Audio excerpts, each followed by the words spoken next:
স্বাগত নিয়মিত আয়োজন এখন প্রকাশের সঙ্গে আছে আমি তোফায়েল আহমদ। আগামী নির্বাচনে কোন দল কার সাথে থাকবে তা নিয়ে স্পষ্ট কোনো ঘোষণা না থাকলেও দীর্ঘদিন ধরে চলে আসা প্রতিদ্বন্দ্বিতার ক্ষেত্রটিতে এবার যে পরিবর্তন আসতে যাচ্ছে সেটি নিশ্চিত। মূলত প্রতিদ্বন্দ্বী বিএনপি ও জামাতকে ঘিরে তাই আবর্তিত হচ্ছে রাজনীতি। জাতীয়তাবাদী শক্তির বিপরীতে ইসলামী ভোটগুলো এক ব্যালটে নিয়ে আসার আলোচনা আছে প্রবলভাবে। শুধু তাই নয়, রাজনৈতিক কার্যক্রম নিষিদ্ধ হওয়া সংগঠন আওয়ামী লীগও আছে নির্বাচন কেন্দ্রিক আলোচনায়। নির্বাচনকে কেন্দ্র করে কিভাবে রাজনীতির মাঠ পরিবর্তিত হচ্ছে সে বিষয়ে আলোচনার জন্য আজ স্টুডিওতে আছেন বিএনপির জাতীয় নির্বাহী কমিটির স্বনির্ভর বিষয়ক সহ সম্পাদক নীলুফার চৌধুরী মনি, জামায়াতে ইসলামের কেন্দ্রীয় কর্মপরিষদের সদস্য ও ঢাকা মহানগরী উত্তরের সেক্রেটারি ডক্টর মোহাম্মদ রেজাউল করিম এবং রাজনৈতিক বিশ্লেষক এবং অনলাইন ম্যাগাজিন জবানের সম্পাদক রেজাউল করিম রনি। আপনাদের তিনজনকেই স্বাগত আজকের আলোচনায়। ডক্টর রেজাউল করিম, আমরা অনুষ্ঠান শুরুর আগে আলোচনা করছিলাম যে জামায়াত ইসলামী একদিকে মানে পিয়ার নিয়ে তাদের একটা দাবি আছে এবং জুলাই সনদে সেইগুলোর অন্তর্ভুক্তি এবং নির্বাচন পিয়ার পদ্ধতি হওয়ার ব্যাপারে তাদের একটা আলোচনা আছে। আবার আমরা পাশাপাশি দেখছি বিভিন্ন মানে স্থানে তারা প্রার্থীও ঘোষণা করেছে এবং কালকে ঢাকার দুটি আসনে জনসংযোগও হয়েছে। মানে আসলে জামাত কি কৌশল নিয়ে আগাচ্ছে? জামাত মানে এই ডাকসু এবং জাকসু নির্বাচনে তাদের শিবির সমর্থিত প্যানেলগুলোর অভাবনীয় সাফল্য তাদেরকে যেমন প্রস্তুতির মাঠে মানে যদি একটু প্রস্তুতি থাকে যেমন ভালো ফল পাওয়া যায়, আপনারা কি সেই চিন্তা করেই জাতীয় রাজনীতির আগেভাগেই মাঠে নেমে পড়েছেন অন্য দলগুলোর তুলনায়? বিসমিল্লাহির রহমানির রহিম। সম্মানিত শ্রদ্ধেয় সহ আলোচক বৃন্দ এবং যারা আমাদেরকে দেখতে পাচ্ছেন, সম্মানিত দর্শক শ্রোতা মণ্ডলী, সবাইকে সালাম। আপনি যেটা লাস্ট বলেছেন আমি এটা দিয়ে শুরু করতে চাই। জুলাই বিপ্লব আমাদের ছিল একটি বৈষম্যের বিরুদ্ধেই মূলত তরুণ প্রজন্মের নেতৃত্বে আমরা সকলেই মিলে এই অভ্যুত্থান সংগঠিত হয়েছে এবং এর মধ্য দিয়ে বলা যায় সর্বপ্রথমে আপনি বলতে পারেন যে কোনো ইলেকশন অনুষ্ঠিত হয়েছে, সেটি ডাকসু এবং জাকসু। এর মধ্য দিয়ে যেই অভাবনীয় একটি ফলাফল আমরা দেখেছি, এটি আমরা মনে করি এটি শিক্ষার্থীদের এবং ছাত্রদের অন্যায় এবং অবিচারের বিরুদ্ধে তাদের যেই তরুণ প্রজন্মের যে অবস্থানটি সেটি আমরা জানান দিয়েছি। দ্বিতীয় হচ্ছে যে আপনি যে বলেছেন যে নির্বাচন বাংলাদেশ জামাত ইসলামী একটি গণতান্ত্রিক দল, নির্বাচনমুখী দল। আমরা বরাবরই যেহেতু 15 বছর এখানে ভোটের থেকে আমরা বঞ্চিত ছিলাম, বাংলাদেশের মানুষের এখন প্রত্যাশার জায়গা একটাই, সেটি হচ্ছে একটি নির্বাচিত সরকার এবং অবাধ সুষ্ঠু নির্বাচনের মাধ্যমে একটি রাজনৈতিক সরকার। যেহেতু আমরা রাজনীতি করি, সুতরাং রাজনৈতিক সরকার ছাড়া আমাদের রাষ্ট্র পরিচালনার সুযোগটি আসলে কোনোভাবেই সম্ভব না। সেই জায়গা থেকে আমরা দুটি কথা আপনি বলেছেন। একটি হচ্ছে যে আমরা একদিকে যেমনি আমাদের দাবিগুলো আমরা দিচ্ছি, জুলাই সনদের আইনি ভিত্তি সহ একটি লেভেল প্লেইং ফিল্ডের মাধ্যমে অবাধ সুষ্ঠু নির্বাচনের পরিবেশ এবং বিগত ফ্যাসিবাদী এই কর্মকাণ্ড যারা করেছে, মানুষ খুন করেছে, গুম করেছে, দুর্নীতি করেছে এবং বিশেষ করে মানুষকে পুড়িয়ে মারার ইতিহাসও কিন্তু তারা তৈরি করেছে। এই জায়গাগুলো তাদের অবশ্যই বিচারিক কার্যক্রম সেগুলো অব্যাহত আছে, সেটি হতে হবে। এবং সংস্কার যেহেতু এই সরকারের অন্যতম একটি প্রায়োরিটি ওয়ার্ক, অর্থাৎ একটি সুষ্ঠু নির্বাচনের অন্যতম দাবি, এবং এই সরকার সেটিকেই তারা তাদের দাবি হিসাবে তারা নিয়েছে, কাজ হিসাবে নিয়েছে। সুতরাং সেটি দীর্ঘ লম্বা আলোচনার পরে যদি সেটি আইনি ভিত্তিতে রূপান্তরিত না হয়, তাহলে আপনি এটি আসলে শুধুমাত্র লম্বা আলোচনা ছাড়া আর কিছু না। তা আমরা লক্ষ্য করছি যে এটি রাজনৈতিক দলগুলো বিভিন্ন মতামত তারা দিয়েছে, তাদের নোট অফ ডিসেন্ট অনেকে দিয়েছে, কিন্তু যেগুলোর ব্যাপারে মৌলিক জায়গা আমরা একমত হয়েছে সেগুলোকে আইনি ভিত্তি অবশ্যই দিতে হবে। এই জন্য বাংলাদেশ জামাত ইসলামী আমাদের পিআর পদ্ধতিতে নির্বাচনের যে উভয় কক্ষের দাবি, কেউ কেউ উচ্চ কক্ষের কথা বলেছেন, আমরা উভয় কক্ষের কথা বলেছি, সেই দাবির ভিত্তিতে আমাদের এই 5টি দাবি নিয়ে মূলত আমরা রাজপথে আমরা রাজনৈতিক দলগুলো আন্দোলন করছে। আমাদের প্রথম কর্মসূচি আগামীকাল নির্বাচনে আপনারা বেশ অগ্রগামী। হ্যাঁ, নির্বাচনের ব্যাপারেও আপনি যদি বলেন যে তাহলে বাংলাদেশ জামাত ইসলামী যেহেতু এখানে যদি কেউ প্রার্থী হতে চায় তাহলে আমাদের অনেক জায়গায় তো প্রার্থী ঘোষণা করা হয়েছে। না, আমি হিস্ট্রিটা বলি। আমাদের এখানে যদি কেউ প্রার্থী হতে চায় মানে ইচ্ছা প্রকাশ করে তাহলে সেই কিন্তু বাদ, অর্থাৎ দল যাকে নমিনেট করে, বোর্ড যাকে নমিনেট করে। সুতরাং এখানে ওই বাণিজ্য, নমিনেশন বাণিজ্য, প্রতিযোগিতা, আবার দিক দেওয়ার পরে এটা নিয়ে যুদ্ধ বিগ্রহ, এগুলো জামাত ইসলামীতে নেই। জামাত ইসলামী তার কার্যক্রম পরিচালনা করছে 300 আসনেই বলা যায় অলমোস্ট আমরা প্রার্থী দিয়েছি। এবং আপনি তো 2টি গণসংযোগের কথা বলেছেন, আরো অনেক জায়গায় হয়েছে, আমি particularly ঢাকা অধিকাংশ রাজধানীতে। আসনগুলোতে আমাদের নির্বাচনী কার্যক্রম অব্যাহত। আমরা জনগণের কাছে যাচ্ছি, আমাদের যে দাবিগুলো পিয়ার পদ্ধতি, লেভেল প্লেইং ফিল্ড এবং দেশের এই বিপ্লব পরবর্তী বাংলাদেশের যে অসঙ্গতিগুলো আমরা দেখতে পাচ্ছি, খুন খারাপি, মানে এটা দলীয় কৌশল যে এদিকে পিআর নিয়েও আপনারা চাপ দেবেন, পাশাপাশি না আমরা কাউকে এখানে চাপ দেওয়ার কিছু না, আমরা এটা আদায় করার জন্য আমাদের এই আন্দোলন। ধন্যবাদ ডক্টর রেজাউল করিম।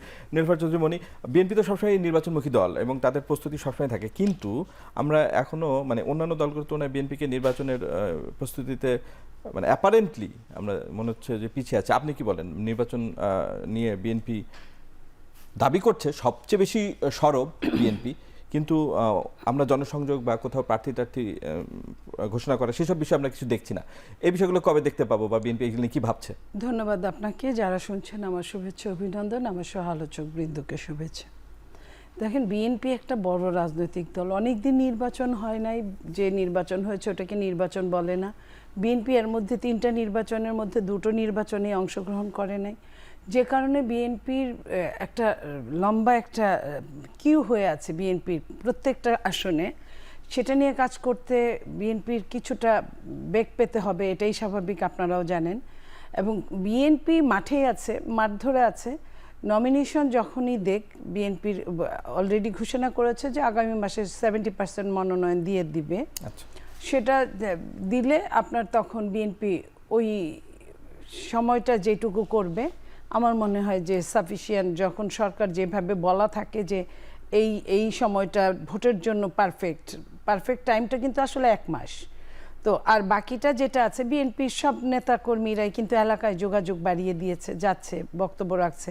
যেহেতু প্রত্যেকটা আসনেই 4-5 জন আপনার প্রার্থী আছে, সেইখানে বিএনপি আসলে ওই যে কথাটা আমার রেজাউল বললেন যে তাদের এখানে কেউ নমিনেশন চাইলে সে বাদ, তাদেরকে চাপিয়ে দেওয়া হয় যেটা। বাট বিএনপির সিস্টেম এটা নাই। বিএনপির এখানে গণতন্ত্র, বিএনপি চাইবে, যারা প্রার্থী তাদের প্রত্যেকেই চাইবে, তারপরে দল যাকে মনে করবে, মাঠ পর্যায়ের জরিপ থেকে শুরু করে সব কিছু মিলে মনে করবে যে একে দিলে বেটার। হয়তো কিছু ভুল শুদ্ধ তো হয়, 10টা কাজ করতে গেলে 1-2টা কাজে ভুল হয়, সেটা আলাদা জিনিস। বাট বিএনপি ওই হিসেব টিসেব করে, এখানে 5 জন ক্যান্ডিডেট যদি থাকে তার 4 জনই পাশ করার মতো ক্ষমতা রাখে, যদি সে মার্কাটা পায়, যদি সে দলের মনোনয়ন পায়। সেই জায়গা থেকে বিএনপি, এটাও বিএনপির এক ধরনের নির্বাচন। এই যে সবাই মিলে প্রতিযোগিতা করছে, কাজ করছে, সেটাও দলের জন্য কাজ করাই হচ্ছে। আমার মনে হয় না যে এখানে কোনো সমস্যা হবে, যে আগে বের হতে পারলো না, আগে দিতে পারলো না দেখে হবে। যেমন ধরেন জামাত নিজেরা যেমন প্রার্থিতা দিয়েছে 300 আসনে, আবার এটাও ঠিক তারা কিন্তু আবার জোট করার চেষ্টা করছে, তখন তাদের এখান থেকে 100-200 বা 250 বাদ দিয়ে দিতে পারে। তারা এর আগে যেভাবে করেছে, আমি সেটার কথা বললাম। তো তারা ওই রিশাবলিং করবে, আবার এতে দলের কাজ হচ্ছে। আবার এই যে বললো যে আমরা পিআরও চাই, আবার ভোটও চাই, দুটো তো একসঙ্গে হয় না, কারণ পিআরটা তো সবাই চাচ্ছে না। তাহলে পিআরের আন্দোলন যদি করে মাঠে, তাহলে পিআরের আন্দোলন নিয়ে মাঠে থাকতে হবে, তাহলে ভোটটাকে পিআর ছাড়া ভোটটাকে তারা থাকতে পারবে না। মনোনয়নেরও তো মানে ওইখানে নিশ্চয়ই কিছু পরিবর্তন, আইন কানুনে পরিবর্তন আসবে। এটা তো এক ধরনের প্রাপ্ত ভোটের ভিত্তিতে শুভঙ্করের ফাঁকি। এখানে পিআর দিলেই আপনার কি হবে, আপনি যে মানুষটা 300 নম্বরে থাকার কথা তার 10 নম্বরে আপনি দিয়ে দিলেন তার যোগ্যতা অনুযায়ী বা অন্য হিসেবে, কিন্তু জনগণের যোগ্যতায় তার নাম্বার থাকার কথা 300, সে 10-এ গেল গিয়া, সে পাশ করে যাবে হয়তো 10 জন যদি পায়। তাহলে এইভাবে আপনার অবমূল্যায়নটা হবে ওই ব্যক্তি প্রার্থীটার, কিংবা ওই এলাকার যাকে তারা সাপোর্ট করে ভোট দিবে সে হয়তো পাশ করতে পারবে না। তো এই জিনিসগুলো পিআরের অনেকগুলো মানে পিআর হলে তো এইভাবে হয়তো প্রার্থী মনোনয়নের ইস্যুগুলো থাকবে কিনা না, প্রার্থী মনোনয়নের রেশিও তো থাকবেই। আপনি ওইখানে সিরিয়াল দিতে হবে। পিআরের আমার যদি ভুল না হয় যেভাবে হিসাব করা হয়েছে, সিরিয়াল দিবে যে আমার যত ভোট পাবে, ধরেন 10টার জন্য ভোট পাইলো, প্রথম 10টা নিল, 20টার জন্য পাইলো, প্রথম 20টা নিল, এইভাবে তারা একটা চার্ট থাকবেই তো তাদের। বুঝতে পেরেছি, ধন্যবাদ নীলুফার চৌধুরী মনি। রেজাউল করিম রনি, আমি শুরুতে যেটা বলছিলাম যে দীর্ঘদিনের যে রাজনৈতিক প্যারাডাইম, প্রধান 2 দল ছিল বিএনপি এবং আওয়ামী লীগ, সেই প্যারাডাইম এই ইলেকশনে পরিবর্তন হয়ে যাচ্ছে আমরা তাই ধারণা করছি। এই বিষয়ে আপনার মন্তব্য জানতে চাই, এবং এর সাথে যে জোট করার বিষয়গুলো আলোচনা হয়েছে, যেমন নীলফার মনি যে বিষয়টি উল্লেখ করেছেন, বিএনপির সাথেও কিছু দল আছে, জামাত ইসলামের মানে ইসলামী ভোটগুলো এক ব্যালটে আনার বিষয়েও তারা আলোচনা করছে, তাদের রাজনৈতিক কর্মসূচিতে কেউ কেউ গিয়েছে বা তারা একসাথে যৌথবদ্ধভাবে কিছু দাবিতে একসাথে আলোচনা করছে। তো আগামী নির্বাচনের প্যারাডাইম কেমন হবে বলে আপনার বিশ্লেষণ? ধন্যবাদ, খুবই গুরুত্বপূর্ণ একটা প্রশ্ন করেছেন। আপনি ঠিকই বলেছেন, আগের বাংলাদেশ 5 তারিখের আগের বাংলাদেশে রাজনীতিটা বিএনপি ভার্সেস আওয়ামী লীগ ছিল না, রাজনীতিটা আওয়ামী লীগেরই ছিল। সেটার প্রতিক্রিয়ায় সবাই রাজনীতি করত, বিএনপি, জামাত, অন্যান্য দল। এই কথাটা আমি বহুবার বলছি। কেন? কারণ হলো এখানে আওয়ামী লীগ হলো সর্বগ্রাসী একটা রাজনৈতিক সংগঠন ছিল, তাকে ঠেকানোর জন্যই বাকি দলগুলো ব্যস্ত থাকতো। ফলে তাদের প্রতিক্রিয়ায় সেই স্ট্যান্ডার্ড অনুযায়ী নিজেদেরকে তারা চিন্তা করতো, এবং সে কারণে তাদের রাজনৈতিক বিকাশ হয়নি অন্যান্য দলগুলোর কথা। এবার অভ্যুত্থানের মধ্যে দিয়ে সেই শক্তি পরাজিত হওয়ার পরে এবং তাদের বড় বড় মাফিয়াগুলো দেশ থেকে পালায়ে যাওয়ার পরে যদি সেই কাঠামোটা অটুট রয়ে গেছে, ইউ আর ভেরি রাইট যে প্যারাডাইম শিফট হয়ে গেছে, নতুন পাটাতনে আমরা প্রবেশ করেছি। সেই পাটাতনে আনফর্চুনেটলি যেভাবে আপনি শুরুতেই আলোচনা করলেন যে জামাত বিএনপির প্রধান প্রতিপক্ষ হিসেবে আবির্ভূত হয়েছে, ব্যাপারটা এরকম না। জামাতের সাথে বিএনপির আমি মনে করি যে ধরেন এখানে একটা কমন ভিকটিমহুডের একটা ঐক্য আছে, এরা সেখানে তাদের সহমর্মিতা থাকবে একটা শ্রেণীর মধ্যে। ফলে এটা ওই লেভেলের আপনার রাইভালিটিতে কখনো যাবে না, যাইতে পারবে না, যদি মুখে যাই বলুক। এটা একটা। আরেকটা হইল যে ধরেন জামাত যে ধরনের সংগঠন, যে ধরনের রাজনীতি করে, সেইটার স্ট্রাকচারের সাথে বিএনপির কোনো মিল নেই। বিএনপি একটা পিওরলি মডারেট ডেমোক্রেটিক পার্টি, যেটা বেসড অন পিপল, একদম পিপল সাপোর্ট বেসড অন। নেতাকর্মীদের অনেক সমস্যা আছে, কিন্তু এটা ডিরেক্ট একটা আপনার যেটা করে একটা লিবারেল ডেমোক্রেটিক পার্টি যা করে, সে জনভিত্তি নির্ভর, জনগণের ভোট নির্ভর একটা রাজনীতি করে। ফলে তার এবং কোনো ইডিওলজিক্যাল পার্টি না বিএনপি। বিএনপি হলো সব দলের পার্টি। বিএনপিতে আপনি বাম পাবেন, ডান পাবেন, ইভেন জামাতপন্থী বিএনপি আছে অনেক। তো এই বিএনপি হলো সব পার্টির একটা দল বা সব দলের একটা পার্টি। তার সেন্টার কোনো ইডিওলজি নেই, মধ্যপন্থী একটা রাজনীতি করে। এবং তার রাজনীতিটা হলো একটা মূল্যবোধ ভিত্তিক, একটা ডেমোক্রেটিক বাংলাদেশ, প্রতিষ্ঠানগুলো ডেমোক্রেটিক হবে, মানুষ অধিকার পাবে, একটা নাগরিক ভিত্তিক রাজনীতির দিকে তাকে যেতে হবে। ফলে এতদিন রাজনীতির পুরা ধারাটা ছিল আওয়ামী ধারা, একটা বংশীয় কাল্ট ফিগার, একটা ক্যাডার ভিত্তিক সংগঠন, এই ধারা। এখন সেই জায়গার থেকে শুরু হয়ে আপনার পতনের পরে এখন যেটা শুরু করতে হবে সেটা হলো যে নাগরিক ভিত্তিক ব্যক্তি সভারেন্টি, ব্যক্তির অধিকার, কোনো পার্টি মোনার্কি না। যেমন ধরেন একটা পার্টি সে সব কিছু কন্ট্রোল করবে, নো, ক্ষমতার সাথে জনগণের সম্পর্ক স্থাপনের যে প্যারাডাইম, তাতে বাংলাদেশ প্রবেশ করেছে। এখন আপনার প্রশ্নের উত্তরে বলি, এই প্যারাডাইম, এই যে নতুন প্যারাডাইম যে তৈরি হইল, জনগণ, এই যে নাগরিক ভিত্তিক রাজনীতি, ক্ষমতার সাথে জনগণের সম্পর্ক, সেটা স্থাপন করার উপযোগী কি সংগঠনগুলো হয়ে উঠতে পারতেছে না। কিন্তু বিএনপির এই যে একটা মধ্যপন্থার, এই যে একটা নাগরিক ভিত্তিক রাষ্ট্র, এই ধারাটাই এখন হবে মূল ধারা, এবং এই ধারার রাজনীতি সবাই ভাগবাটোয়ারা করে করবে। আগে যেরকম সবাই আওয়ামী লীগেরটা করতো, এখন রাজনীতির প্রধান ধারা হলো বিএনপি। এখন এই প্রধান ধারা বিএনপি লিড দিবে না এনসিপি লিড দিবে না জামাত ইসলাম লিড দিবে না নতুন কোনো পার্টি লিড দিবে, এটা সময় বলে দেবে, এটা দেখতে হবে আমাদের আগামী দিনে। কিন্তু আপনি যেটা বললেন রাজনীতি প্যারাডাইমে এই জায়গায় এই যে ট্রাইবাল, বংশীয়, বাঙালি জাতীয়তাবাদী একটা যে রাজনীতি, একটা মতাদর্শের একটা আয়রন জ্যাকেট যে রাজনীতি, এই জায়গার থেকে আমরা এখন এই যে বৈচিত্র্যময় ঐক্য, এই যে বৈচিত্র্যের মধ্যে ঐক্য, এবং একটা মূল্যবোধ ভিত্তিক, মতাদর্শ ভিত্তিক না, মূল্যবোধ ভিত্তিক যে রাজনীতির আকাঙ্ক্ষা আপনার এই যে জেনজি জেনারেশনের মধ্যে তৈরি হয়েছে, সেই জায়গার থেকে জনগণ ভিত্তিক না, এখন হবে নাগরিক ভিত্তিক, মানে ব্যক্তি মানুষই হবে সার্বভৌম। আর রাজনৈতিক দলগুলো নেতাকর্মীরা থাকবে ওই যে যেটা বলি বারবার, পুকুরের পানিতে মাছ যেরকম নিচে থাকে ওরকম তারা থাকবে। ওই রকম একটা পার্টি মোনার্কি, এবং যে ক্ষমতাটা দখল করে ক্ষমতা ওই পার্টির হবে না, ক্ষমতাটা হইতে হবে প্রতিষ্ঠানের, এবং রাষ্ট্র, রাজনীতি, আবার প্রধানমন্ত্রী, এগুলো কোনো ব্যক্তি না, এগুলো প্রতিষ্ঠান, ইমপার্সোনাল একটা ক্যারেক্টার আকারে এদেরকে দাঁড়াইতে হবে। এবং এই যে আপনার নাগরিক সেবা ভিত্তিক করে প্রতিষ্ঠানগুলোকে, ভোটের আগে আপনি টাকা সরাইলেন, ভোটের আগে আপনি কল গেরা গেলেন, এগুলো সেবার রাজনীতি না, সেবার রাজনীতির মিসইউজ হচ্ছে। সেবার রাজনীতি হলো প্রতিষ্ঠান, রাষ্ট্রীয় প্রতিষ্ঠানটাকে আপনার দলীয় লোককে প্রভাব মুক্ত করবেন। আপনার দলের পরিচয় দেখে আগে যেরকম নিয়োগ দেওয়া হইতো, এখন আপনার দলের কর্মী, এই জন্য তাকে গোপনে বড় পোস্টে বসাই দেবেন, এগুলো চলবে না। যোগ্যতার ভিত্তিতে নাগরিকরা প্রতিযোগিতার মাধ্যমে তার চাকরির অধিকার পাবে। ফলে এইরকম একটা রাজনৈতিক জায়গায় এখন এখানে একটা মধ্যপন্থাকে শক্তিশালী করা এবং একটা নাগরিক ভিত্তিক রাষ্ট্র গঠনের জন্য এখন এইখানে যে দলগুলো আছে 5 তারিখের পরে তাদের কাউকেই 100% বিরোধিতার জায়গায় রাজনীতি করার সুযোগ নেই। ধন্যবাদ। ফলে আপনাদেরকে একটা জাতীয় সরকার টাইপের জাতীয় আপনার ঐক্যের মধ্য দিয়ে জাতীয় দলীয় জাতীয় স্বার্থের আলোকে রাজনীতি করতে হবে 5 তারিখের পরে। দলীয় স্বার্থে রাজনীতি করার সুযোগ নেই এবং আপনাদের 5 বছর আমার যেটা মনে হয় এটা বলে শেষ করব, আপনাদেরকে জনগণ বিশ্বাস করে না। বিএনপি, জামাত, এনসিপি যারাই হোক, বিশ্বাস করলে বাচ্চাদের জীবন দিতে হইতো না।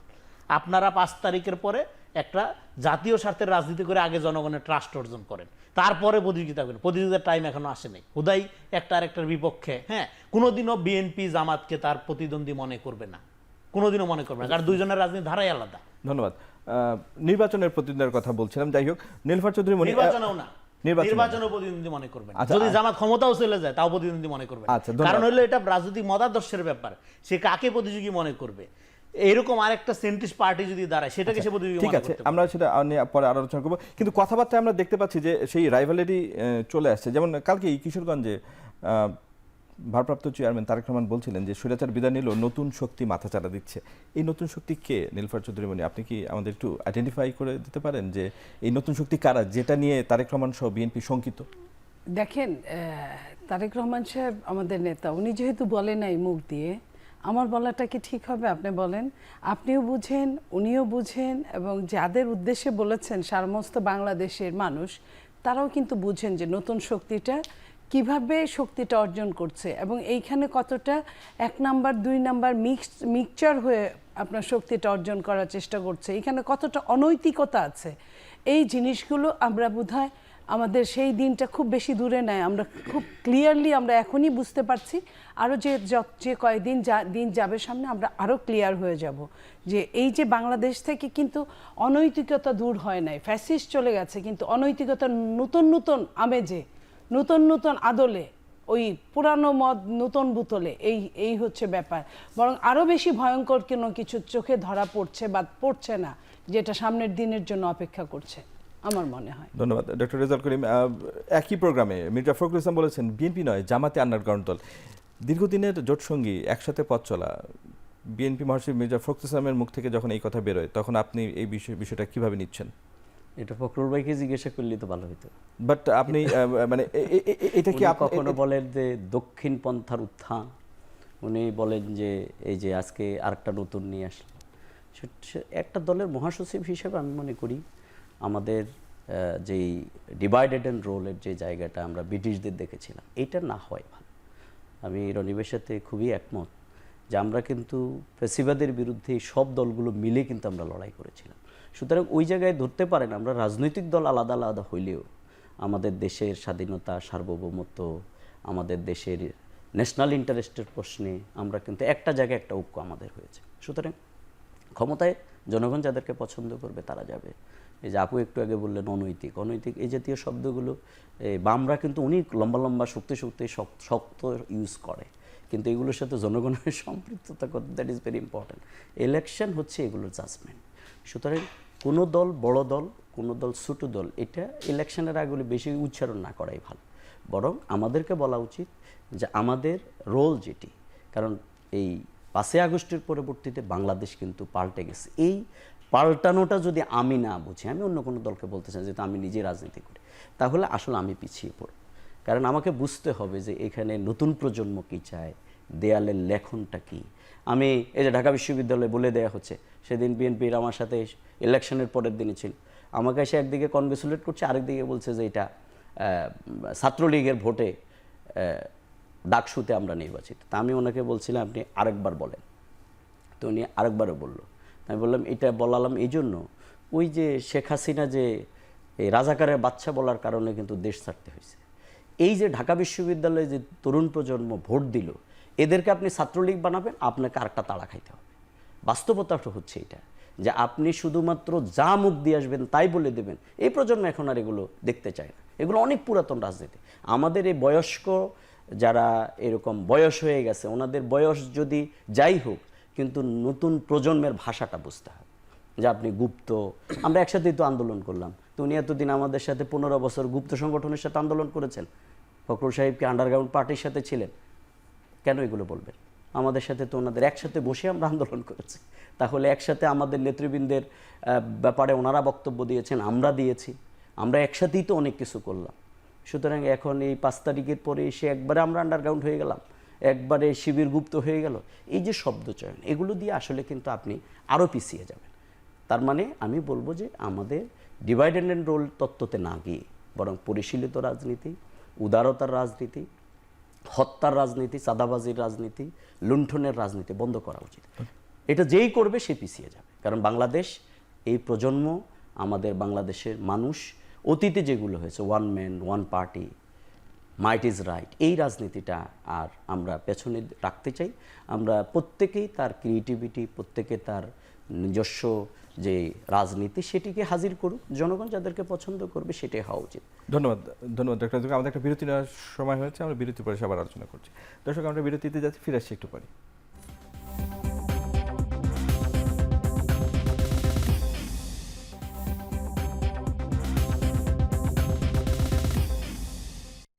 বিরতির পর আবারও ফিরলাম আজকের আলোচনায়।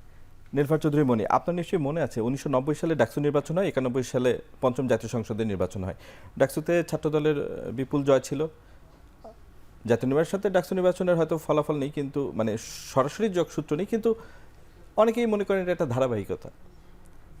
রাষ্ট্র ক্ষমতায় গিয়েছিল বিএনপি। এবারও ইলেকশনের আগে দুটি মানে বিশ্ববিদ্যালয়ে ছাত্র সংসদ নির্বাচন হয়েছে, আরও কয়েকটি আছে। কেউ যদি মনে করে যে ইতিহাসের পুনরাবৃত্তি হতে যাচ্ছে এরকম, আপনি কি তাদের ভুল বলবেন?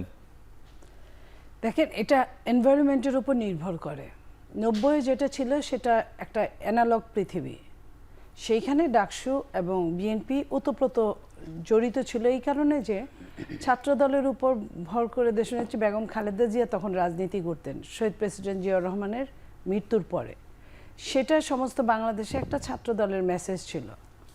কিন্তু আজকের দিনে সেই দিনের ভোটটা ছিল স্বতঃস্ফূর্ত ভোট, আজকের ভোটটা কিন্তু নিয়মতন্ত্রের বাইরে ছিল। অনেক ক্ষেত্রে, অনেকগুলো ক্ষেত্রে অনৈতিকতা ছিল, এবং সেই দিনে যেভাবে ভোটটা হয়েছিল তারপরে বিএনপির অবস্থানও তেমনই ছিল। আর আজকের দিনে এটা একটা ছোট্ট এরিয়া হিসেবে দেখা দিয়েছে, কারণ এইখানে 15.5 বছর ছাত্রদল ঢুকতে পারে নাই, ক্লাস করতে পারে নাই, পরীক্ষা দিতে পারে নাই ঠিকমতো, তাদের সাথে কারো ইন্টারাপ ওরকম ছিল না। তারপরে যেটা হলো 1 বছর একজনের গুপ্ত রাজনীতি ছিল, তারা রাজনীতি অকপটে চালিয়ে গিয়েছে গুপ্তভাবে। যেহেতু ছাত্রদল প্রকাশ্য রাজনীতি করে, তাই প্রকাশ্য রাজনীতির কোনো অস্তিত্ব ওইখানে থাকতে দেওয়া হয় নাই। সো এইখানেও ছাত্রদল যেতে পারে নাই। অন্যরা হলে এই নির্বাচনটাই অ্যালাউ করতো না। বিএনপি দেখে ওই যেটা রনি বললেন যে মধ্যপন্থা দল হিসেবে এই নির্বাচনগুলো বিএনপি মেনে নিয়েছে। সো এই নির্বাচনটা অনেকটা মান্না ভাইয়ের ভিপিজিএস হওয়ার মতো। মান্না ভাই যেমন বলেছেন যে আমি তো 2বার ভিপি হয়েছি, একবার জিএস হয়েছি, আমার তো কিছু হয় নাই। কিংবা বাম সংগঠনের দেখবেন অনেক নেতা আছে বড় বড় বর্ষিয়ান, তারা কিন্তু ভিপিজিএস হয়েছিলেন। তাদের ওই ভিপিজিএস হওয়ার পরে কিন্তু দলটাকে ওইভাবে দল ক্ষমতায় আসে নাই। সো দ্যাট 90-এর এনভায়রনমেন্ট আর অন্য সময়ের এবং এখনকার এনভায়রনমেন্ট, ভোটের রাজনীতি তো অন্যরকম। আমি এটাকে কখনোই একসাথে মিলাতে চাই না। আচ্ছা, আপনার যুক্তিতেই বিএনপি তো অনেক মানে ছাত্রদল অনেক বাধা পেয়েছে, সেই তুলনায় এগিয়ে ছিল যারা গুপ্ত রাজনীতি করেছে। একইভাবে জাতীয় রাজনীতিতেও তো অনেক বাধা পেয়েছে বিএনপি। জাতীয় রাজনীতিতে বলছে মহাসচিব একটি দল গুপ্ত রাজনীতি করেছে, তারাও তো তাহলে এগিয়েই আছে সেটার সঙ্গে।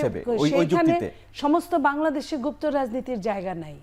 বিশ্ববিদ্যালয়ে আপনি ধরেন আপনার বাড়ি আপনাকে ঢুকতে দেয় নাই, ওটা তো আমাদের এক সময়ের বাড়ি। আমি নিজেও হলে ছিলাম, আমি ওই 5-7 বছর তো ওই হলটা আমাদের বাড়ির মতোই।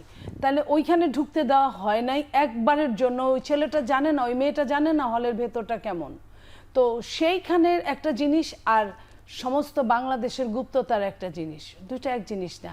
ওইখানের বাংলাদেশের ভোটের ব্যবধানটা অন্যরকম।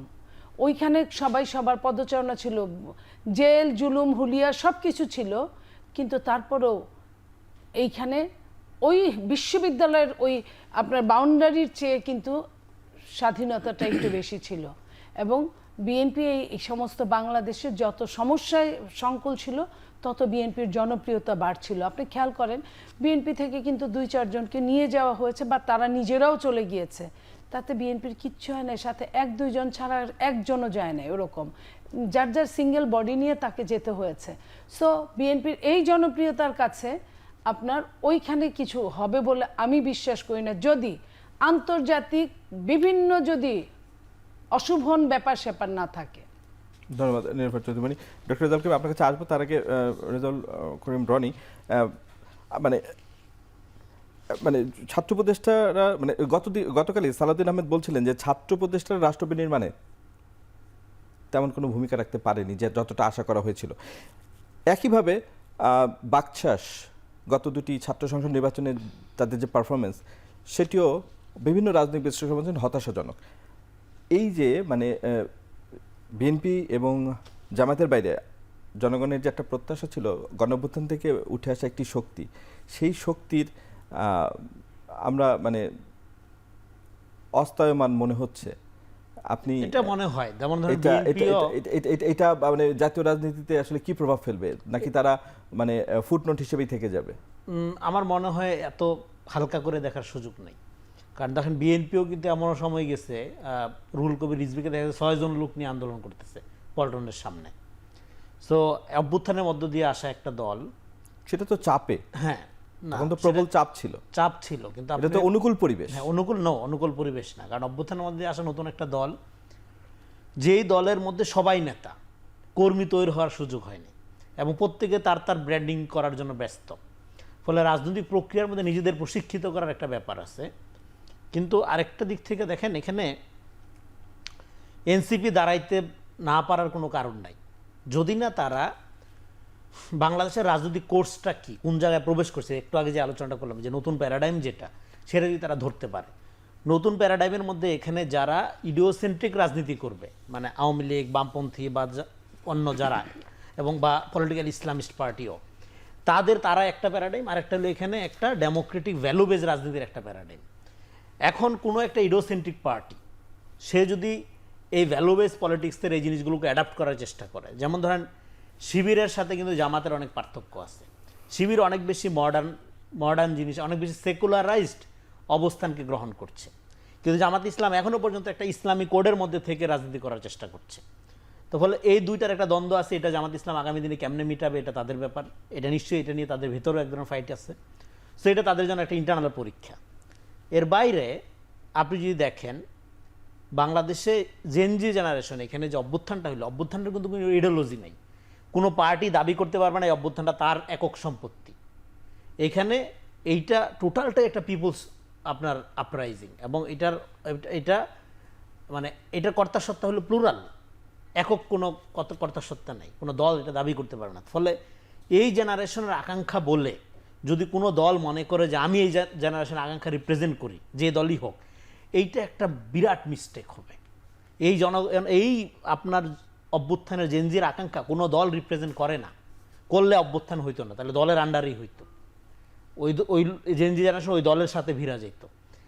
এখানে যে আকাঙ্ক্ষাটা তৈরি হচ্ছে, এটা একটা নাগরিক ভিত্তিক গণতান্ত্রিক, প্রাতিষ্ঠানিক গণতান্ত্রিক রূপান্তর লাগবে। সেইটা করার মতো পার্টি এখনো পর্যন্ত, মানে আমি বলতেছি যে ধরেন মানে পুরাপুরি জনগণ জেনজি সবাই একদম 100% আস্থায় নিতে পারে, এরকম পার্টি দেখা যাচ্ছে না। ফলে সেদিক থেকে এনসিপিকে এই যে নতুন প্যারাডাইম, একটা মূল্যবোধ ভিত্তিক গণতান্ত্রিক বাংলাদেশের বিকাশের জন্য যে রাজনৈতিক আপনার প্রক্রিয়া বিকাশ করা দরকার, সেইটা যদি সে মাঠে ঘাটে বিকাশ করতে পারে, আগামী দিনে সবচেয়ে বড় সংগঠন হয়ে উঠতে পারে এনসিপি। এই সম্ভাবনা আছে, কিন্তু এই সম্ভাবনাটা ক্ষতিগ্রস্ত হচ্ছে কিভাবে? ক্ষতিগ্রস্ত হচ্ছে যেটা মাহফুজ আলম একটা স্ট্যাটাস দিল, যে এখানে মওদুদিবাদী অনেকগুলো প্রক্সি অর্গানাইজেশন আছে অলরেডি, আরেকটা প্রক্সি অর্গানাইজেশনের দরকার নাই। হ্যাঁ, ফলে এনসিপিকে যদি কেউ মনে করে কোনো না কোনো দলের ছায়া বা সে কোনো না কোনো দলের উইং হিসাবে ব্যবহৃত হবে, তখন এনসিপির প্রতি মানুষের ওই ট্রাস্টটা আসবে। আপনি এনসিপিকে কিভাবে দেখছেন? আমি কোন একটি দলের প্রক্সি দল হিসেবে, নাকি একটা ভিন্নতর শক্তি হিসেবে? আমি তো এনসিপির রাজনীতি করি না, আমি যতটা বিশ্লেষণ কি বলছে, বিশ্লেষণটা হলো, ফলে এনসিপির জন্য চ্যালেঞ্জ হলো তার উপর মিডিয়া ট্রায়াল হবে, কারণ মিডিয়ার কাঠামোর মধ্যে এখনো আওয়ামী লীগের এস্টাবলিশমেন্টটা রয়ে গেছে। ফলে তারা ধরেন এখানে চাঁদাবাজির সমস্যা বিএনপিতে আছে, জামাতে আছে, এনসিপিতে আছে, সব জায়গায় আছে, এটা কাঠামোগত সমস্যা। কিন্তু এটার ব্র্যান্ডিং আপনি যখন এক দল আরেক দলের বিরুদ্ধে করে সুবিধা নেওয়ার জন্য, তো সেগুলোর কারণে তারা ক্ষতিগ্রস্ত হবে, এবং তারা যেটা হয়েছে অভ্যুত্থানের শক্তি হওয়ার কারণে এবং সবাই নেতা হওয়ার কারণে কর্মী সংকট আছে। তো সব কিছু মিলাইয়া এই যে নতুন প্যারাডাইম যেটা তৈরি হলো, সেই প্যারাডাইমটাতে লিড দেওয়ার কথা হলো এনসিপির, কিন্তু এনসিপি লিড দিতে পারছে না। কারণ হলো আপনার এই আমাদের এই যে সময়টা এখন আমরা যে পিরিয়ডটাতে আছি, এটা একটা late fascism. Fascism without Sheikh Hasina চলে গেছে, আর সমস্ত রকম কাঠামো কিন্তু রয়ে গেছে। ফলে এই আপনি যেটা বললেন, সালাউদ্দিন সাহেব যেটা বললেন, এই যে ছাত্র উপদেষ্টারা সফল হইতে পারলো না, কেন পারলো না? কারণ এইখানে যে হাসিনার কাঠামো, এই কাঠামোটার তো স্টেটের ইনসাইডে যারা ছিল, যারা সচিবালয়ে বিভিন্নভাবে ছিল, বিভিন্ন দলের পারপাস সার্ভ করছে বা নিজেদের পূর্বের দলীয় পরিচয় গোপন রেখা নতুন মানে ধরেন ছিল, তারা প্রত্যেকে আওয়ামী লীগকে প্রোটেক্ট করার দায়িত্ব নিয়ে নিছে। নেওয়ার মধ্যে দিয়ে এটা আওয়ামী কাঠামো অটুট রাখছে কারা? রাখছে হলো পলিটিক্যাল নন পলিটিক্যাল ইস্টাবলিশমেন্ট, এবং আমাদের ইস্টাবলিশমেন্ট 100% করাপ্ট। ফলে এই ইস্টাবলিশমেন্টের মধ্যে একটা অভ্যুত্থানের শক্তি, একটা দুইটা উপদেষ্টা যে সফল হবে, এটা মনে করার কোনো কারণ নাই। ফলে তারা ব্যর্থ হয়েছে। কিন্তু তাদের রাজনীতিটা যদি সফল হয়, তারা যেহেতু একটা রাজনৈতিক সংগঠন করছে, সেটা আমি বলতেছি যদি তারা একটা গণতান্ত্রিক মূল্যবোধ সম্পন্ন রাজনীতি বিকাশ করার জন্য শুধুমাত্র আপনার ঢাকা শহরে বৈশা আপনার প্রেস কনফারেন্স করা বা এই শহরে থাকা না, গ্রামে গঞ্জে গিয়ে যদি সংগঠন গুছাইতে পারে, দেখেন রাজনীতি একটা লম্বা সময়ের ব্যাপার, এটা 2 মাস 6 মাস 2 বছরের ব্যাপার না। হ্যাঁ, আপনি 10 বছর পরে আপনি এনসিপির ফিউচার দেখেন। কারণ হলো এখানে যে ধরনের রাজনৈতিক প্রাতিষ্ঠানিক কাঠামো আমরা দেখছি, মানে রাজনৈতিক সংগঠনগুলো দেখছি, সেই সংগঠনগুলোর সাথে জনগণের ট্রাস্টের একটা ঘাটতির ব্যাপার আছে।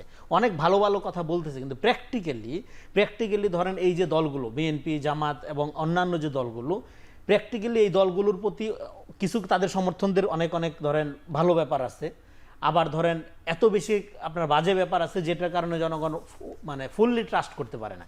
ফলে এই সমস্যাটার কারণে এখানে একটা রাজনীতির বিকাশ আমাদের লাগবে। সেই রাজনীতির বিকাশে যেই দল লিড দিতে পারবে, সেই দল লিড দিতে পারবে এবং জনগণ যাকে ট্রাস্ট করবে, সে আগামী দিনে রুল করবে। সেই সংগঠনটা কত ডিসিপ্লিন, কত শক্তিশালী বা কত বড়, সেটা ম্যাটার করে না। সেদিক থেকে এনসিপির পুরাটাই ফিউচার। ধন্যবাদ রেজাউল করিম রনি। রেজাউল করিম রনি যে কথাটা বলছিল যে মোর ডাইনামিক বা মোর প্রোগ্রেসিভ শিবির, সেই তুলনায় তাদের প্যারেন্ট অর্গানাইজেশন জামায়াত ইসলাম ততটা মানে মডার্নাইজ হতে পারেনি। আপনি কি মনে করেন যে মানে ছাত্র শিবির সমর্থিত প্যারেন্টগুলোর যে সাফল্য, যেটা নীলফারমণি নাকচ করে দিলেন, যে এরকম 90-এর যে পরিবেশ ছিল 24-এ বা 25-এ সেই পরিবেশ নয়, তো আপনাদেরই তো সহ সংগঠন ছাত্র শিবির, তাদের সাফল্য আপনারা কিভাবে সেটাকে ক্যাপিটালাইজ করবেন বা ক্যাপিটালাইজ না করার যে যুক্তিগুলো আপনি শুনলেন, সেটাকে আপনি কিভাবে ব্যাখ্যা করবেন? ধন্যবাদ। প্রথম কথা হচ্ছে আমাদের গ্রাম অঞ্চলে আমরা দেখি কিন্তু অনেক বাবাই স্বল্প শিক্ষিত, অশিক্ষিত, আর সন্তান অনেক বড় শিক্ষিত, স্মার্ট, মোটামুটি যুগের সাথে মিলিয়ে, এটা তার বাস্তবতা, কিন্তু বাবাকে কেউ অস্বীকার করে না। সুতরাং জামাত ইসলামের সাথে ছাত্র শিবিরের যে দূরত্ব, এটা না, আমি একমত না। বরং আমিও ছাত্র শিবিরের সেন্ট্রাল প্রেসিডেন্ট ছিলাম। আমি এখন ঢাকা সিটির নর্থ সেক্রেটারি, কেন্দ্রীয় কর্ম পরিষদ সদস্য, এবং বাংলাদেশ জামাত ইসলামীতে ছাত্র শিবিরের যত সেন্ট্রাল প্রেসিডেন্ট ছিলেন বা যারা, তারা প্রত্যেকে এর সাথে যুক্ত এবং কাজ করছে। সুতরাং এটা মোটেও ঠিক না। হ্যাঁ, এটা আপনি যে আমাদের জেনারেশন যেটা, এটি অবশ্যই আপনাকে স্বীকার করতে হবে। এক একটা জেনারেশনের এক একটা হাইপ আছে, তাদের একটা স্মার্টনেস আছে, তাদের বুঝ আছে। আমাদের পরিবারগুলো তো আমরা দেখি যে সবচেয়ে বয়সে কম, সে মনে হচ্ছে তথ্য প্রযুক্তি সবচেয়ে ভালো বুঝে, সে সবচেয়ে মনে হয় যে একটু ওভার স্মার্ট আর কি। সুতরাং এটা কোনো সমস্যা না। আমরা আপু যেটা বলছেন যে 90-এর আন্দোলনের পরে আপনি যেটা বলেছেন, না, এটা একটা ছাত্র রাজনীতি। এটাকে সেকেন্ড পার্লামেন্টও আমরা যদি বলি, পাচ্ছের অক্সফোর্ড, পড়ালেখার দিক থেকে হয়তো অনেক পিছিয়ে আছে, কিন্তু ঢাকা বিশ্ববিদ্যালয় ঢাকা বিশ্ববিদ্যালয়। সুতরাং এই জায়গার যে নির্বাচনের প্রভাব, এটাকে আপনি ইনিয়ে বিনিয়ে আমরা ছিলাম না, যেতে পারিনি, যাইতে পারেন না কেন? আপনি কোথায় ছিলেন? বরং যারা যাইতে পারেনি তারাই তো গুপ্ত সংগঠন। তাহলে কেন যেতে পারেন নাই? আপনি এখন হেরে গিয়ে অনেক কথা বললেন, জাহাঙ্গীরনগর বিশ্ববিদ্যালয়ের রেজাল্ট দিতে গিয়ে আপনি অনেক লম্বা সময় নিয়ে নিলেন, তারপরে তো কি হলো? আমরা দেখছি লন্ডন থেকে ওখানে মিটিং হয়, আবার সেখানে শিক্ষকদের সাথে যাদের সাথে মিটিং হয় তারা আবার পদত্যাগ করে, অনেক কিছু নাটক আমরা দেখেছি। সুতরাং এই নাটকের রাজনীতি আসলে বন্ধ হতে হবে। আমি বারবার বলছি, এটা যদি জামাত করে, জামাতও পিছিয়ে পড়বে। ফ্যাসিবাদ কিন্তু কোনো শেখ হাসিনার সাথে কোনো যুক্ত জিনিসের না, এটা একটা চরিত্র। সুতরাং এটা আপনি ধারণ করলে আপনি পিছিয়ে পড়বেন, আমি করলে আমি, কারণ এটা পরীক্ষিত। সুতরাং আপনি অনেক এই যে আজে বাজে কথা নিয়ে আসবেন। আমি এই কথা আবারও বলি, নীলুফা আপারা যতদিন বলবেন এই ছাত্রলীগ ভোট দিছে, যতদিন বলবেন গুপ্ত, প্রত্যেকটা জায়গায় হারবেন। এটা আমি আবারও এখানে বলে গেলাম। ধন্যবাদ। কেন হারবেন? এই আমরা জন্য নীলুফার কাছে সেই উত্তর যে এই নিব যে বিরতির পরে। এই যে আপনারা এই কাজটা করতেছেন, এটা না করে বরং তাহলে তো বোঝায় যে আগামী দিনের রাজনীতিতে আপনারা হারলে কি করবেন। সেটা ধন্যবাদ। চরিত্র তো এখন আমরা দেখতে পাচ্ছি। ধন্যবাদ রেজাউল করিম। আমরা নীলুফার কাছে আসবো বিরতির পরে। দর্শক, আমরা একটা বিরতিতে যাচ্ছি, ফিরে আসি একটু পরে।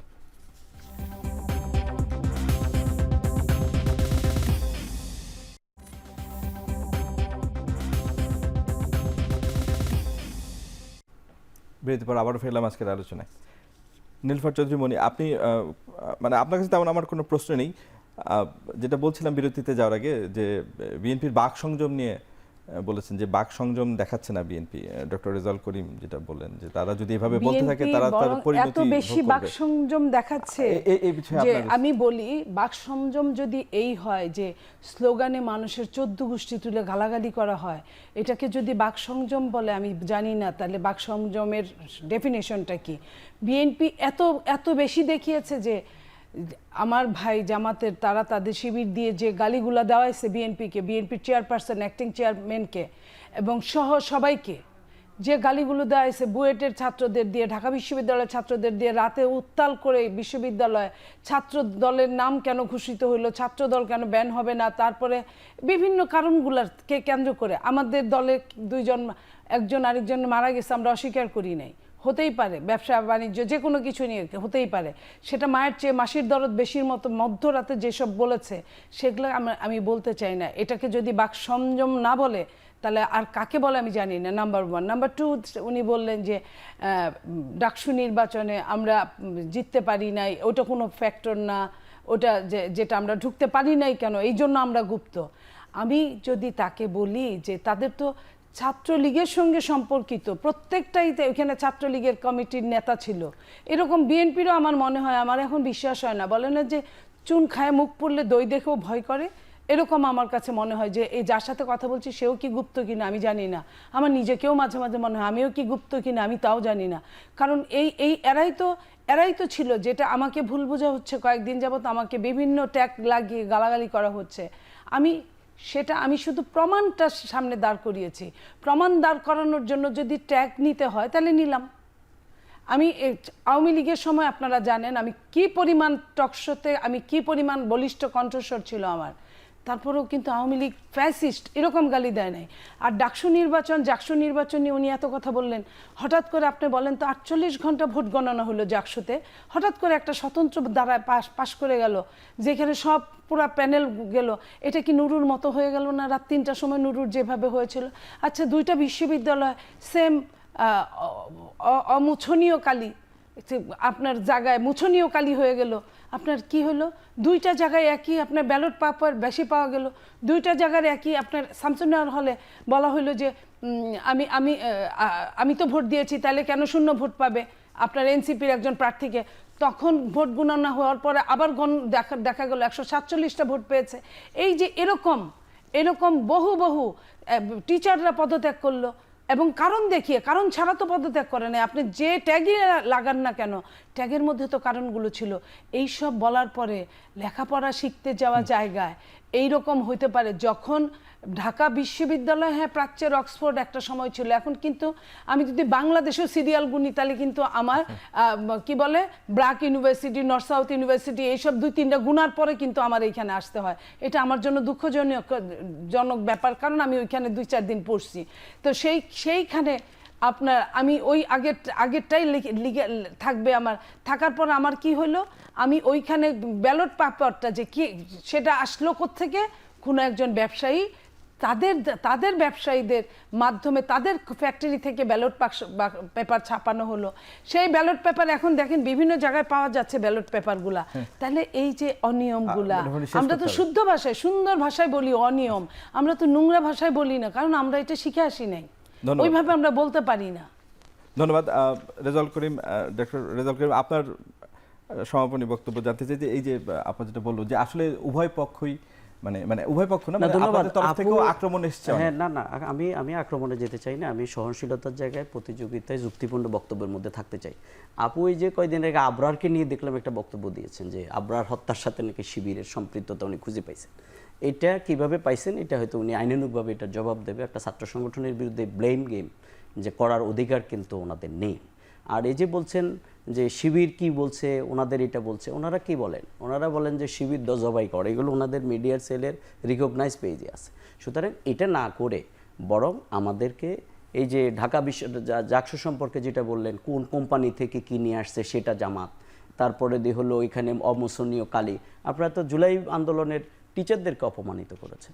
সুতরাং আমরা মনে করি হেরে এখন আর বিজয় হওয়ার পরে এখানে আমি প্রতিযোগিতাটা একটা না, লাইন আপনি বলতে চাই। আমি আমি একবারও একটা আপনার জন্য লাইন বলিনি। শেষ করি একটু। প্রতিযোগিতার রাজশাহীতে সময় না। কি হলো? আমরা না, যদি কি টিচারদের হলো? অপমান আমি করি, বলছি ওইখানে যে- কি সম্মান দেওয়া আমি- হলো আমি বলছি শ্লীলতাহানি যে করে? আমি বলছি যে প্রতিযোগিতাটা আগামী দিনে বিজয়কে কিভাবে ওন করা হবে, এর থেকে বরং পরাজয়কে কিভাবে বরণ করে নেওয়া হবে, এই মানসিকতাটা এই বিপ্লবের পরে আমাদের থাকা উচিত।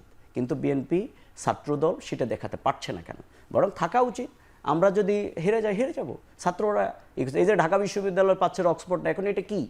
এটা পড়ালেখা অনেক নিচে গেলে তো এটা আমি মনে করি ঢাকা বিশ্ববিদ্যালয় ছাত্রদেরকে অপমান করা। ঢাকা বিশ্ববিদ্যালয় যারা শিবিরকে নির্বাচিত করেছে তাদেরকে আপনি ছাত্রলীগ বলবেন, আপনি ঢাকা বিশ্ববিদ্যালয় সব ছাত্রদেরকে অপমান করছেন। সুতরাং এগুলো করার রাইট কিন্তু কারণে, বরং এগুলো না করে বরং আমাদের প্রত্যেককেই জনগণ যেটি রায় দেয়, ছাত্ররা যেটি রায় দেয় সেটিকেই মেনে নেওয়া উচিত। ছাত্ররা, ছাত্র শিবির কী রাজনীতি করছে, কেমন করছে, এটি ছাত্র সমাজ বিবেচনা করছে। আমি আর আপনার টকশোতে এখানে মিথ্যা বর্ণনা দিয়ে কিন্তু এটাকে ঢেকে ফেলা যায়। ধন্যবাদ ডক্টর রেজাউল করিম রনি। আমরা আলোচনার শুরুতে বলেছিলাম যে এই আলোচনায় কিন্তু রাজনীতি নিষিদ্ধ সংগঠন আওয়ামী লীগও আছে, কারণ আওয়ামী লীগ কোথায়, কার সাথে, কিভাবে, কারা সদস্য করছে, কারা ভোট দিচ্ছে, এসব নিয়ে আমরা আলোচনা করলাম।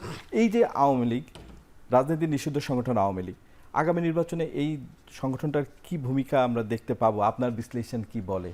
আগামী নির্বাচনে একটা ভূমিকা আওয়ামী লীগের দিক থেকে সিদ্ধান্ত হলো, এখানে ভারত এবং আওয়ামী লীগ মিলে তারা দেখাইতে চায় এখানে একটা উগ্র দক্ষিণপন্থা এবং একটা ইসলামী জঙ্গিবাদের উত্থান হয়েছে, বা তাদের ন্যারেটিভ কিভাবে মোকাবেলা করব আমরা, আমাদের সময় খুব কম। দেখানোটা তাদের একটা গুরুত্বপূর্ণ এজেন্ডা। যে কারণে দেখবেন যে এই যেটা অভ্যুত্থানের পরপরই ভারতীয় মিডিয়াগুলোতে ইন্ডাস্ট্রিয়াল লেভেলে একটা মিস ইনফরমেশন ছড়ানো হচ্ছিল।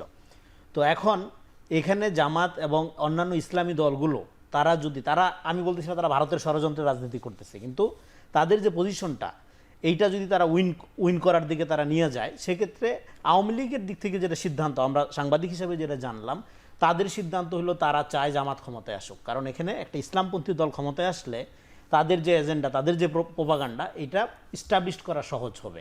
আরেকটা হলো যে এখানে কোনো ইসলামী দল এখনো পর্যন্ত গ্লোবাল যে বাস্তবতা, ইসলামী দল আকারে রাজনীতি করার কন্ডিশন বাংলাদেশে আছে কিনা এটা তারা চিন্তা করে দেখবে। কারণ আমাদের এখানে অভ্যুত্থানের পরে দেখেন সামাজিকভাবে আমাদের প্রতিষ্ঠানগুলো ধ্বংস হয়ে গেছে। মানুষ, আওয়ামী লীগ সবচেয়ে বড় ক্ষতি যেটা করছে, মানুষের চরিত্রের একটা পরিবর্তন ঘটাই গেছে। এখানে লোভ, লালসা এবং এই যে আপনার কপটতা, মিথ্যা বলা এবং ওই যে ন্যারেটিভ পলিটিক্স করা, কথায় কথায় মিথ্যা ব্র্যান্ডিং করা, হ্যাঁ আপনার তিলকে তাল করা, তালকে তিল করা, এই জিনিসগুলো আমাদের চরিত্রের মধ্যে সামাজিকভাবে থাকে। ফলে সমাজকে এই জায়গা থেকে উদ্ধার করা এটা গুরুত্বপূর্ণ কাজ। এবং সেটা করার জন্য আমাদের এখানে এই যে একটা রাজনৈতিক আপনার মানে চালাকি চলতেছে, ফলে এখানে যদি আপনি একটা মধ্যপন্থা এবং একটা ডেমোক্রেটিক স্টেট করতে না পারেন, এবং আওয়ামী লীগের সিদ্ধান্ত হলো তারা এখানে একটা যে কোনো রকম একটা উগ্রপন্থাকে ক্ষমতায় দেখতে চায়, তার জন্য যত সহযোগিতা করা দরকার সেটা করার সিদ্ধান্ত তারা নিছে। সেটা কিভাবে এক্সিকিউট করবে, সেটা কিভাবে ঠেকাবে, সেটা ইসলামী দলগুলোর জন্য বরং চ্যালেঞ্জ। ফলে আমি মনে করি এখানে একটা ডেমোক্রেটিক বন্দোবস্ত যদি না দাঁড়ায়, তাহলে এখানে যারা ইসলামী রাজনীতি করতে চায় তারা কেউ সার্ভাইভ করতে পারবে না ইন দ্য লং রান। হয়তো শর্ট টার্মে, হয়তো কথার শেষ না করলে এটা ভুল বুঝবে মানুষ, হয়তো সাময়িকভাবে তারা সফলতা পাবে, ক্ষমতায়ও চলে আসতে পারে, কিন্তু দুনিয়ার থেকে বিচ্ছিন্ন কোনো দ্বীপ বাংলাদেশ না। ফলে তাদেরকে চিন্তা করতে হবে তারা কার, তাই যে বিএনপি জামাতের ঐক্য এইটা নষ্ট হইলে এটার প্ল্যানটা কার।